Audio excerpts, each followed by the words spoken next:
Everyone has an image of America. A land of big shops and bright lights. Of asphalt highways stretching right across the continent. But there's another America, and I'm going to find it. Dotted around this nation's shores are many thousands of islands that also fly the stars and stripes. To discover them, I'm going on a 10,000-mile island-hopping journey, looping around the USA from west to east. Really beautiful. From Hawaii's islands of fire to Alaska's islands of snow and ice. From California's secret marine paradise This is unbelievable. to the people playgrounds off the New England coast. Along the way, I'll see nature at her most spectacular. I'll encounter the animals that inhabit these far-flung places. Oh, hello. Oh, boy. There's my first white shark. And I'll be meeting people who live in their own sea-bound worlds. I knew I was going to be good at this. Each with their own identity. I'll find the deep spots for you. Thank you. And their own unique story. So if you want to see a different USA, come with me and discover the islands of America.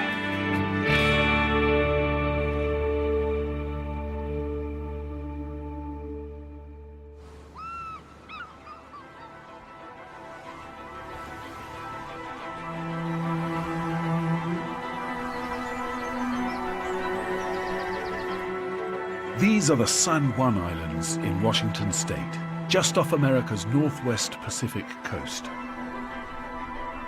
There are more than 100 islands, mostly uninhabited. But even out here, on the very edge of America, there are incredible stories to tell. I've traveled nearly 1,500 miles here from Alaska. And my starting off point is Orcas Island, from where there's really only one way to explore this frontier territory. Let's get her down here.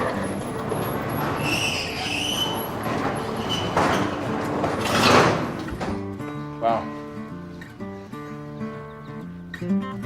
So was she actually... I'm meeting Stuart McPherson. He's a dentist by day, but his real passion is his 1920s biplane, a veteran from the barnstorming days of the flying circus.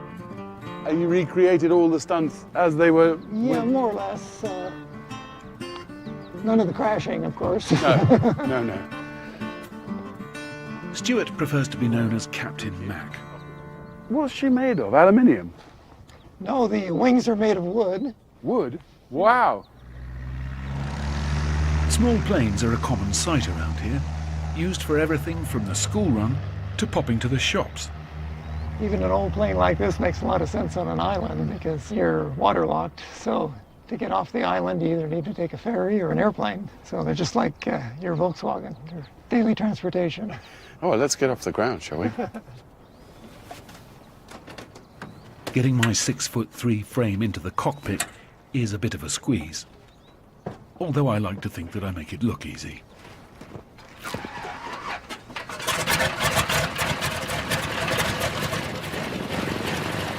Max told me I'm in for a treat. But it's just my luck that as we take off, the weather closes in. I'm an okay flyer, but I'm not crazy about heights. So being in a bumpy, open cockpit in the cold and wet isn't ideal. Yeah, let it get up to about 1,500 feet over the channel. It didn't seem appropriate to ask Mac to stop, even if he could hear me.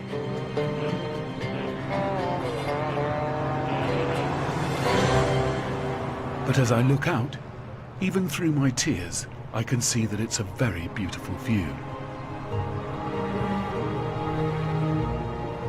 The San Juans are known as the Disputed Islands.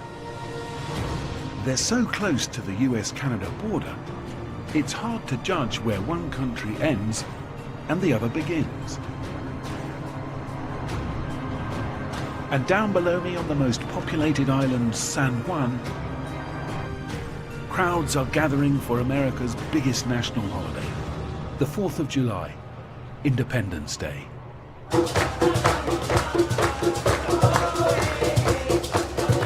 Since 1776, Americans have celebrated their freedom with gusto. And on this island, it's a big deal. It's all about having fun and making people smile. Maybe because San Juan was the scene of America's last war with her former colonial master, Britain. Oh, they're going to shoot me because I'm English. And bizarrely, the conflict kicked off because of a pig.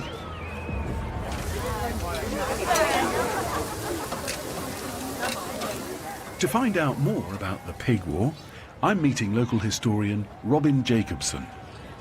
In 1859, an American citizen shot a British pig in the potato patch owned by the Americans. There was a disagreement over how much to pay for the pig, and then both countries kind of got up into arms, and both of them sent troops here. Right. It was kind of a standoff that lasted about 13 years. 13 years? I know, it's so strange, isn't it? Yeah. None of these soldiers actually wanted to fight each other. They got along very well. No one died except for the pig. Okay, good. I like this war. Yeah. Ever since we've been celebrating that the pig war was actually a war that didn't happen. At the height of the pig war, there were well over 1,000 American and British troops stationed here. The British flexing their imperial might, the Americans jealously guarding their independence. Only in 1872 did the troops finally lay down their arms. And today, islanders remain proud of their unique place in history. Do you think that independence means something else on this island? A sort of an added independence? That independent spirit, I think, is still pretty strong. If we're going to go to the mainland, we just jokingly say, yeah, we're going to go to America. There you are. Well, that's interesting, isn't it? Listen, you know, if the independence thing isn't working out for you guys, the door's always open. We don't bear grudges. Well, we appreciate that.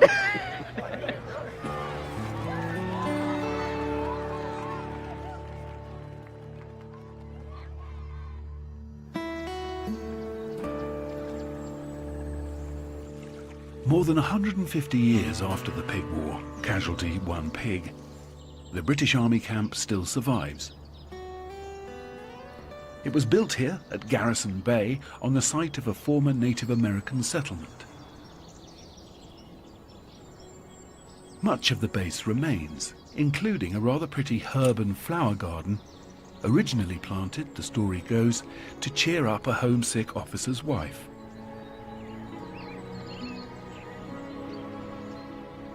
It's hard to believe that so many battle-hardened troops were stationed here, but the serenity of San Juan must have won out.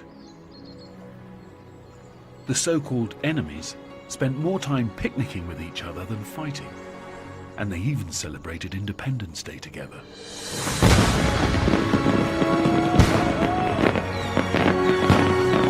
Gosh! Hey!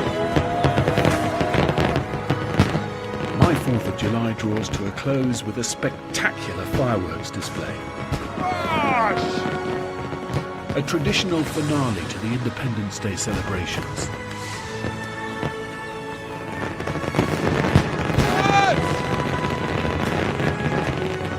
Tomorrow I'll be moving on again, heading 60 miles south to an island with a very different vibe.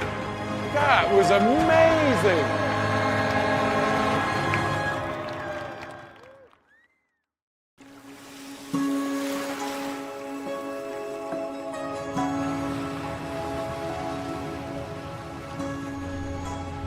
Just off the coast of Seattle lies my next stop. Another island proud of its independent spirit. Vashon Island. Vashon can only be reached by ferry, and most islanders prefer it that way.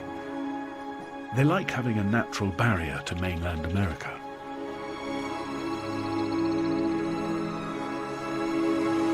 Like much of the West Coast, Vashon was settled by colonists in the 19th century, drawn to its fertile soil and rich woodlands. My guide here is local entrepreneur Susie Gress. Susie spent many a happy summer here as a child and now lives full-time on the island. So your mum lived here and you used to come and stay with her? Yeah, growing up here, I thought, oh, big deal, lots of trees. But now I realize what a special place it is. Really? It's so beautiful. When you've been to Seattle and fighting traffic, crowded streets, as soon as you hit the ferry dock, all of a sudden you smell the salt air and all your cares drop off your shoulders. It's one reason I would never leave. Just like the island's original settlers, Susie runs a farm tucked away amid the forest.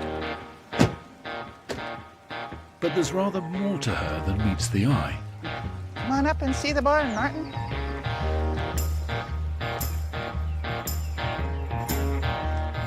Wow.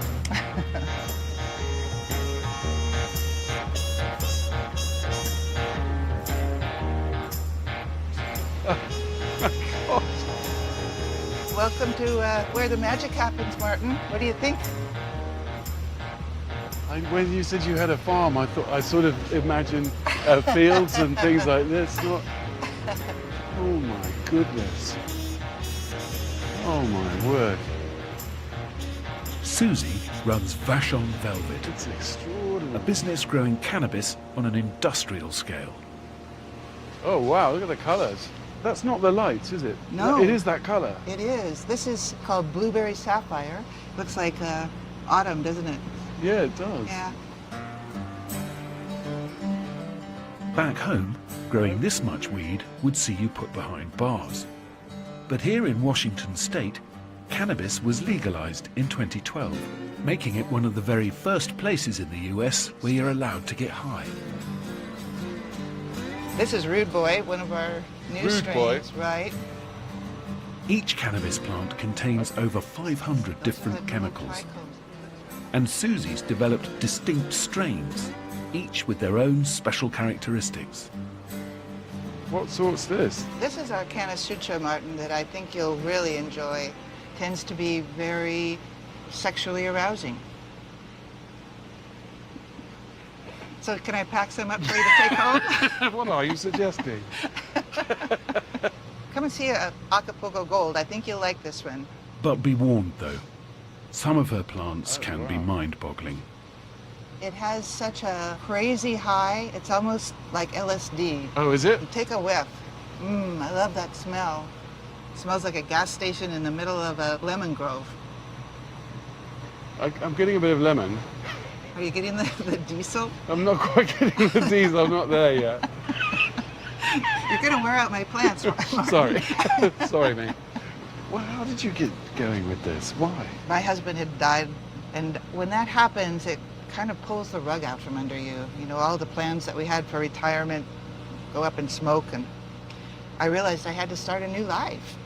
The state came out with its rules for how to get a license to grow marijuana, and I thought, I like gardening, and what the heck? I think I'll try it, see how it goes. And I've been happier than I've ever been in my life. Wow. Looking for work in your off time?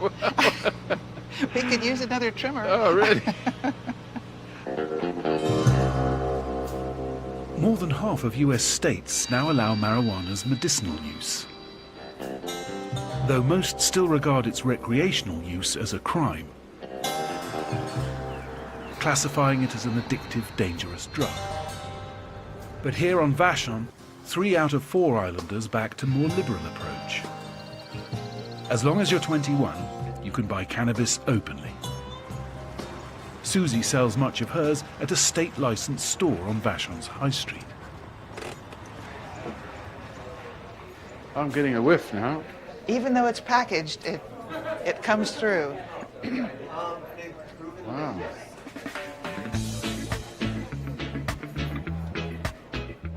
I never imagined that cannabis could be sold in so many forms. From traditional joints to skincare, cannabis cookies to soft drinks. What tickles your fancy?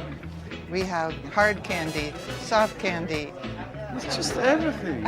It's really amazing how normal it is to walk into a store like this that a few years ago you would have been in jail for. And for some customers, this store is changing lives. Ashley suffers from severe back pain after a car accident.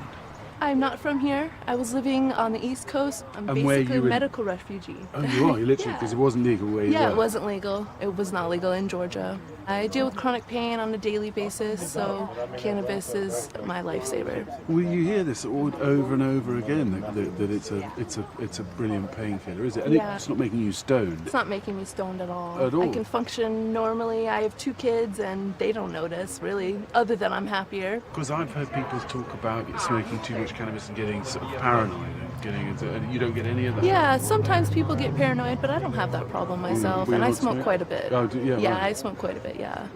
Memory loss? No. And what about memory loss? I don't have any problems there. No.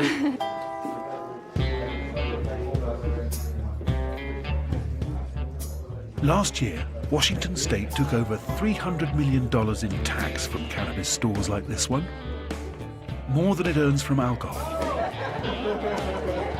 Those figures are extraordinary, and the sheer number of customers has taken me by surprise.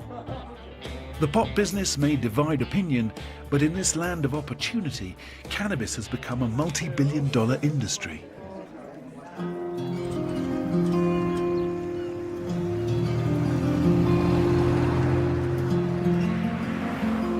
The hippie dream has always burned bright along America's west coast. And everything feels pretty chilled out here on Vashon. While not everyone approves of the island's cannabis culture, so long as it's regulated and policed properly, it's probably not going to go away.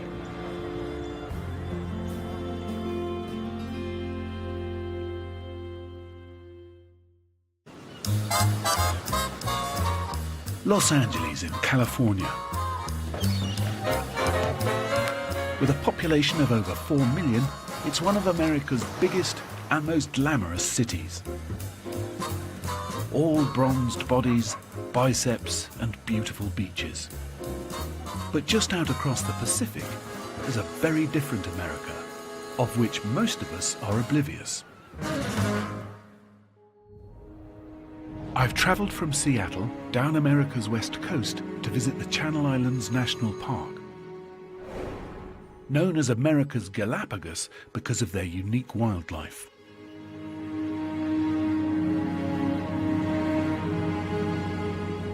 It's just a short hop by plane from LA, but it feels like a journey to a lost world.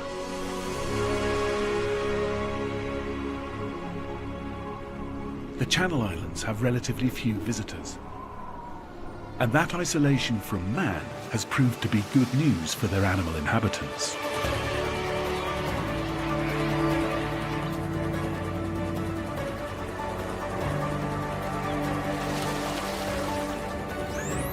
The islands brim with life.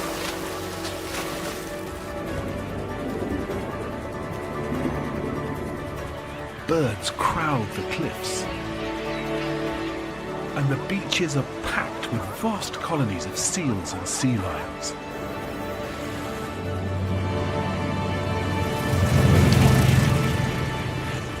I've landed on San Miguel Island to see some of the extraordinary wildlife for myself.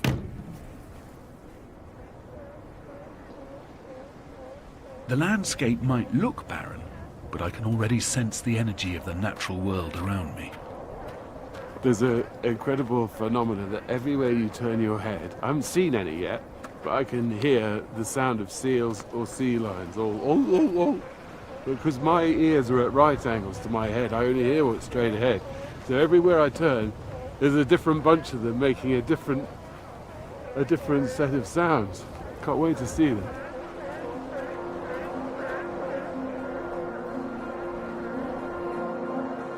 It's not long before I get my first glimpse. Now you can see where all the noise has been coming from. That beach there is just littered. I don't know if they're seals or sea lions. Hundreds of them, like big dirty tourists overcrowding a beach. Sunbathing. Living the dream.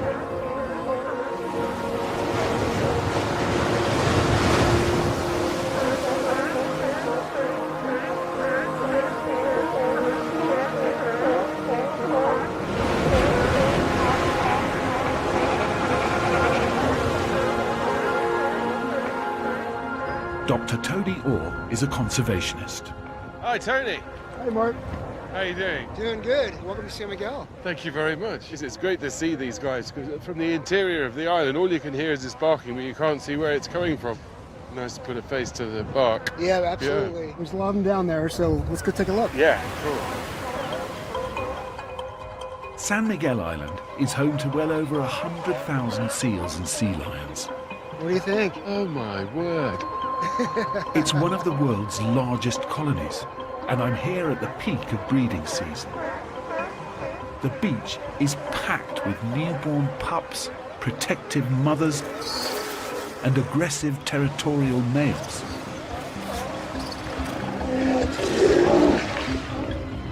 And it's not just bolshy seals that we have to watch out for. Here comes the gulls. We also have to run a gauntlet of gulls who have newborn chicks of their own, and dive bomb anyone who comes too close to them. Oh, there's a chick right there, so we'll go around it. Wow.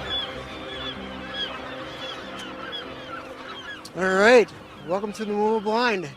So what we'll do is we'll get in, Right. and we'll just head straight to the beach crest, and they won't they'll mind allow at you. all. They won't. Apparently, the seals don't have very good eyesight, And you come on in and then lock the door behind you. and the best way to get up close to them, unobserved, is to climb into this sand-coloured wooden box. It's appropriately named the Mobile Blind. Let's hope they can't see us.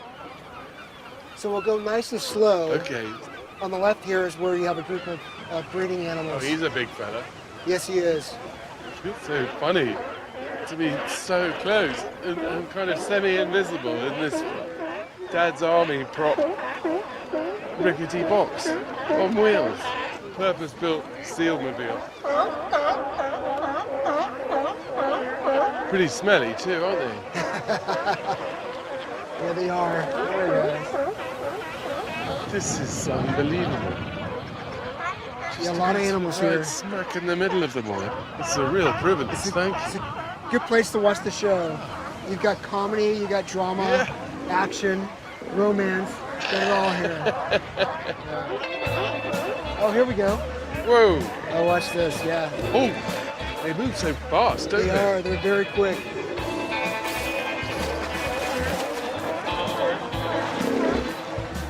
Conditions here on San Miguel are ideal. A wide sandy beach, abundant food, and apart from our box on wheels, no pesky tourists to disturb the peace.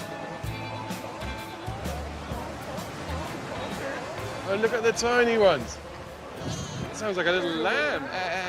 They're adorable, aren't Yeah. they? Quite nice to give that little one a cuddle, wouldn't it? Yeah. Oh, hello. Oh. He's telling us off, isn't he? He is. Yeah. Oi, excuse me. Excuse me. Excuse me. Could you get up, please? Tap Excuse the me. line a little bit. Could you look? Thank you. Got it. That is a seal feed. Thanks very much, mate. That was a good seal feed.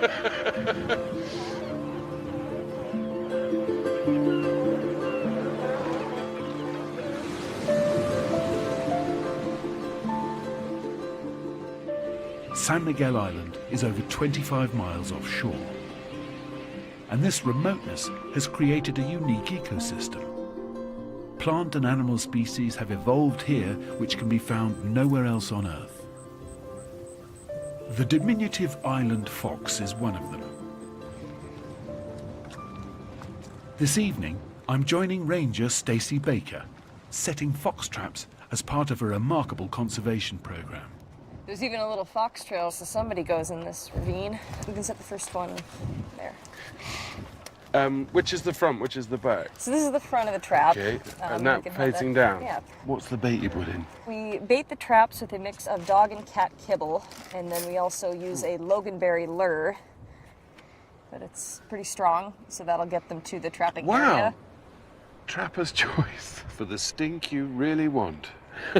I would have thought a fox would go for meat or something. They're omnivorous so, and opportunistic. They'll eat pretty much whatever they can out here, fruit, insects, mice. Oh, I see. Well, they survive. I mean, if they're anything like the foxes back in England, they are. I mean, they're in towns. They smoke. Some of them have mopeds.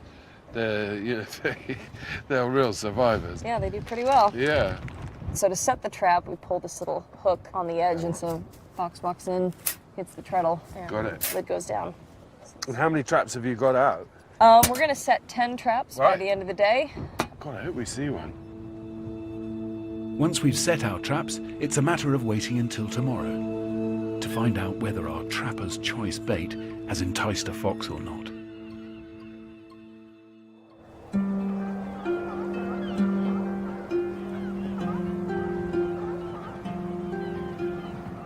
Early the next morning, we set out to check our fox traps. And the signs look promising.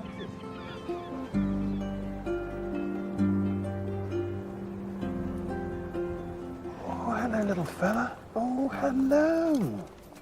Oh, Foxy. Oh, sweetheart. Hello, mate. Oh, look how nice he is. Hey, Foxy. Hey, watch your fingers. Pull him out of the trap. Oh, little fella. That's female. Yep. Hello, baby. This fox has been caught before. She already has a tracking collar and an identity tag. An active collar. And so the first thing we'll do is identify the fox. So this is our pit tag reader, and we'll just scan along the back, and it picked up the tag. So she was caught last year as a yearling, so she's about 2 years old. Right, yeah. Little cat mask. I'll put that on them. So we want to check for parasites. They can get fleas and ticks out here. Really want to tickle her tummy. Oh, might not like that. And then we'll do a quick comb for fleas. Yep, no fleas detected. Well done. Yeah, she's doing well. Whoop. All right, let her go. Bye-bye, baby. Off she goes. This female's in good shape, but for many years the island fox was under grave threat. Golden eagles had begun nesting on the island and had hunted the foxes to the brink of extinction. Just 15 survived here. So in 1999, the park rounded up the last 15, just captured them, put them in a protective pen so that they couldn't get eaten by eagles. And then once they had captured all of the golden eagles and removed them from the island, then the foxes were able to be released. And the numbers came back up over the years, and now they've reached pre-decline levels, anywhere from 200 to 300 foxes on average. That just shows you what survivors foxes are. They're... Yeah, it's a pretty incredible success story. The next trap has even more proof of this success. This looks like one of this year's pups. Oh, wow. This is a real tiny pup. Oh, little baby. Hello, sweetheart. A very young, untagged pup. Oh, my gosh. So he's like a year? Just a few months. A few months? Yeah, he's... So, let's get... Everything about him looks young, doesn't it? His little arms and legs. He's tiny. He is tiny. The mask might barely fit him. So she can track this new addition to the island's fox population, Stacy's fitting a microchip beneath the pup's skin. Well, that was nicely done, because I didn't even see him squirm there. So there we go. It says the tag has been read. Oh, there you go, fella. Is that him done? Good to go? Yeah, he's good to go. Little man. Bye-bye. All right, so for release, just set him that way. All right, there you go. Come on.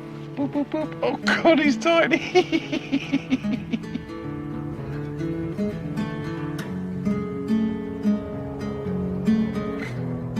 It seems remarkable that the Channel Islands are so close to California, yet remain largely unknown. This is an extraordinary place. Quite simply, a natural wonder.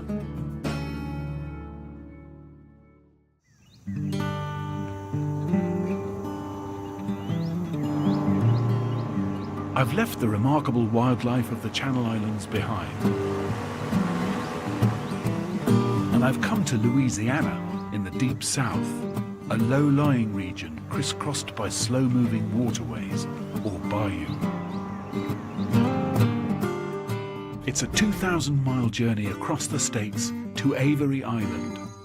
Avery sits inland from the Gulf of Mexico, rising 150 feet above the surrounding bayou. The island's home to one of America's most successful family-run businesses, Tabasco chili sauce.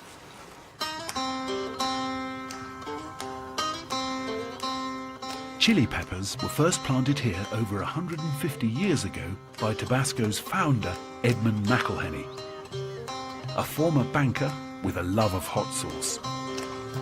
These plants are all descendants of Edmund's original batch, and the sauce they produce has got some notable admirers. Oh, look at that, you've got the Queen's, what's it? How fantastic. That must be quite rare for an American company, isn't it? Companies are really proud of that. Yeah, I bet. Thank you very much. I'm a huge chili sauce fan. Wow, I'm getting the smell already. I even make my own at home, so a chance to see behind the scenes of Tabasco feels like a pilgrimage. What? Oh, look at all the bottles. Yeah. My guide, Elias Landry, grew up on the island and dedicated over 35 years to making chili sauce. Elias is taking me to the bottling room. It's busy and noisy, but boy, it makes an impression. These machines are vacuum fillers. It's sauce from upstairs. They pump the air out of the bottles and replaces it with sauce. Mesmerizing, isn't it? Yeah. These lines are capable of running 300 bottles a minute. All trotting through like good little soldiers here, look. Come on, boys. Next we have an automatic capper that puts the cap on each bottle. When Tabasco was founded in 1868, one of its very first orders was for around 600 bottles of sauce, sold in discarded cologne bottles. Can I touch them? During my visit, this high-tech production line will churn out well over 600,000 bottles in just one day. And then these ladies are checking quality control. Yeah.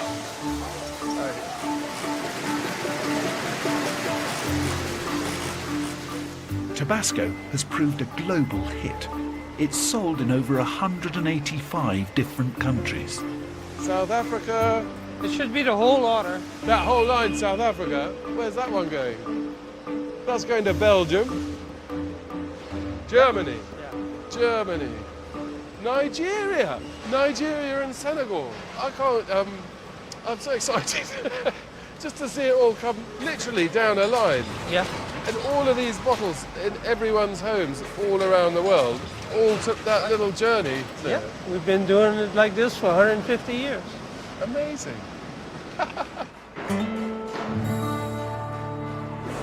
Tabasco may be a modern global business, but it's still made in a traditional way. Just chili peppers mashed with a little salt and vinegar, and, to give extra colour and flavour, aged in whiskey barrels for up to 3 years. Managing Director Tony Simmons is the great-great-grandson of the company's founder. Ha! Holy moly. Holy hot sauce. Look at that. That's about 66,000 barrels of Tabasco mash aging. So in a normal barrel of mash, how many bottles? About 10,000 bottles per barrel. It's a lot of Tabasco in it. There's enough mashed pepper here to fill 660 million bottles, about $1 billion worth. Tabasco's turnover is as eye-watering as the hot sauce itself.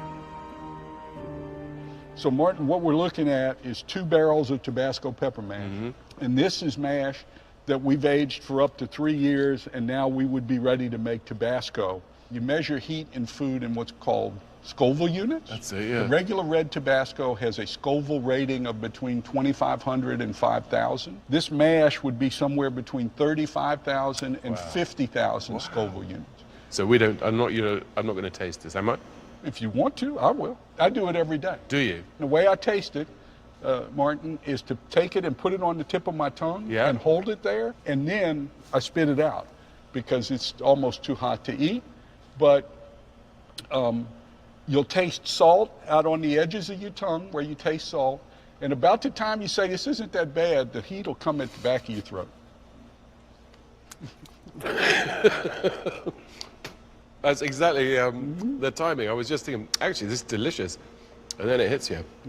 For anyone who's willing to try Tabasco mash, we have a spoon here. So for courage under fire. What, I just won that?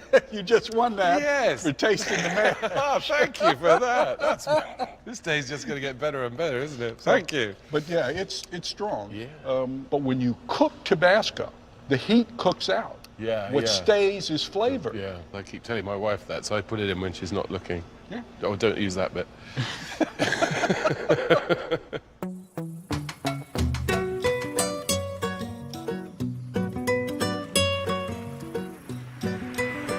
For 150 years, Avery Island has thrived. But just along the coast, Louisiana's island communities are being washed away.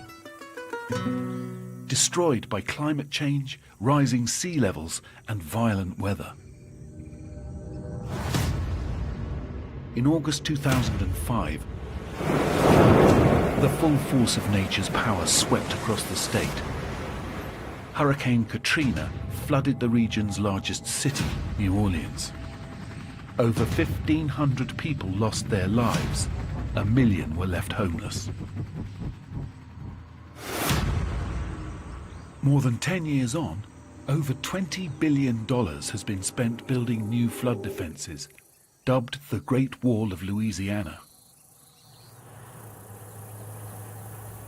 But as I approach the impressive floodgates, one of over 200 gates that'll shut in the event of another hurricane, I can't help but think of those who now find themselves living on the wrong side of the wall.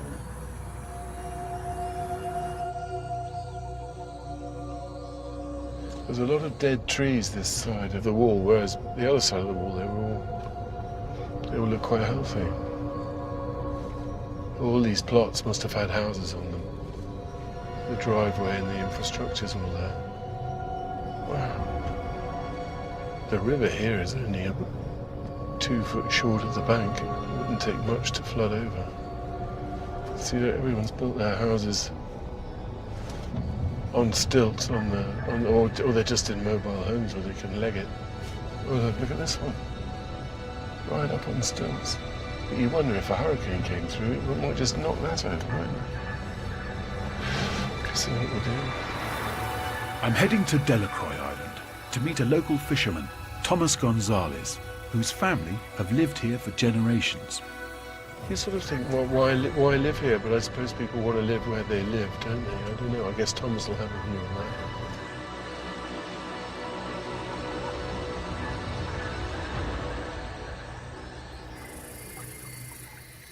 Delacroix was settled by Spanish immigrants in the late 18th century. Islanders made their living from the water, catching shrimp, crab and turtle, or from the surrounding land, hunting for mink, otter and muskrat for their fur. With so much on their doorstep, the people of Delacroix flourished. When these images were taken in the mid-20th century, the island had over 400 homes. Today, only 34 people live here. 80-year-old Thomas was born here during the island's heyday. How young were you when your dad first started taking you out? Me? Nothing. Almost Just in like- diapers. Yeah. I was so small. We used to fish trout, and they used to tie me to that post so the fish wouldn't pull me overboard. That's how big I was. I'm still a little guy. I never did grow up. I just got older. This is where the school used to be. Wow. All along here they had houses. Right here they had a ballroom and everything right there. Wow. Thomas's island community is being wiped off the map. Land is vanishing here at an alarming rate. Each year, Louisiana loses 75 square kilometers to erosion and rising sea levels. When I was a kid, this was all land. When I was a young boy, but all of that was land. It's all gone. Keep washing, more away. It's really hard to imagine there was land and buildings there, isn't it? You look at it now. Year for year, less and less land. Water just destroys. They don't understand that. These people from the concrete jungle don't understand it. What water can do. Out here with Thomas, it's hard to believe anyone could doubt the reality of climate change. Yet, like generations before him, Thomas still makes his living from the water. Today he's fishing for crabs with his son Tommy. See, that's how you measure them. Yep, to sell them, they gotta be 6 1/4. That way, yeah, about 4, 5. There's plenty of blue crab here. 6. And a good income for Thomas and Tommy to make, albeit a hard one. They typically start work at 4 a.m.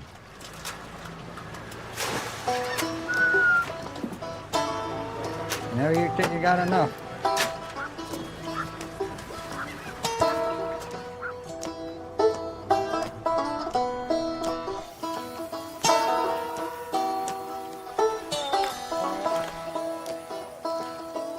Back home, Thomas has invited me to share lunch with his wife Joan and their family.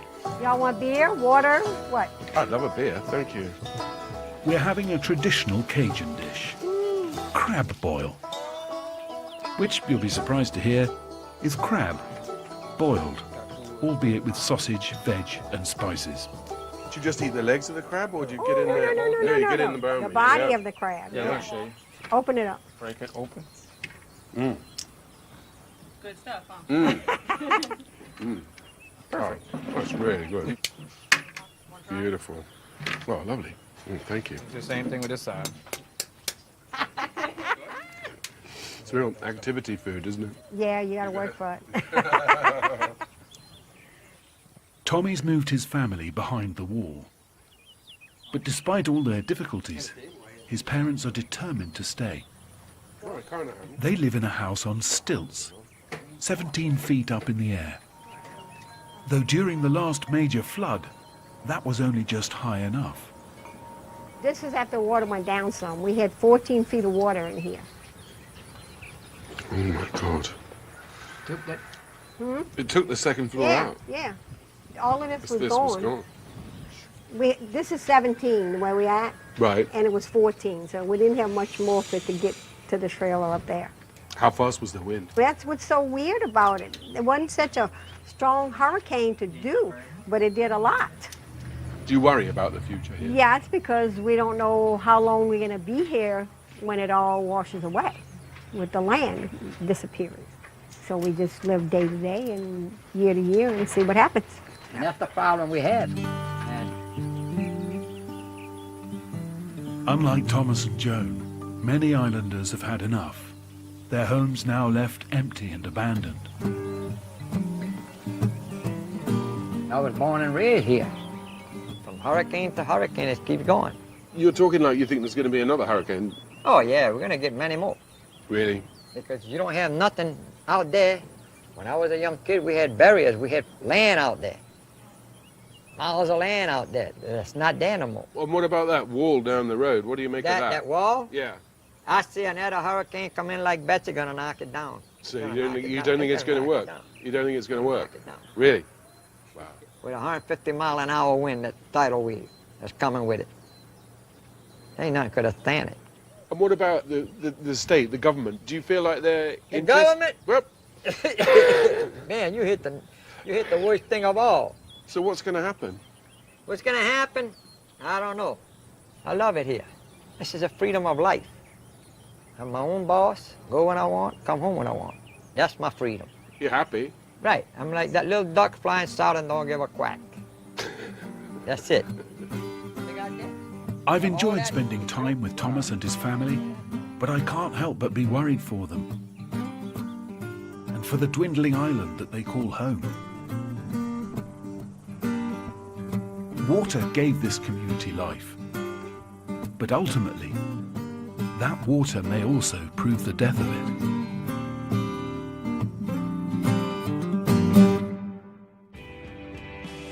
Next time, I'll be strutting my stuff to salsa. I'm like a dancing sponge. Yes? Netting fish the traditional way. Fish. And getting up close to the world's most famous pony swim. You can see the holes in that.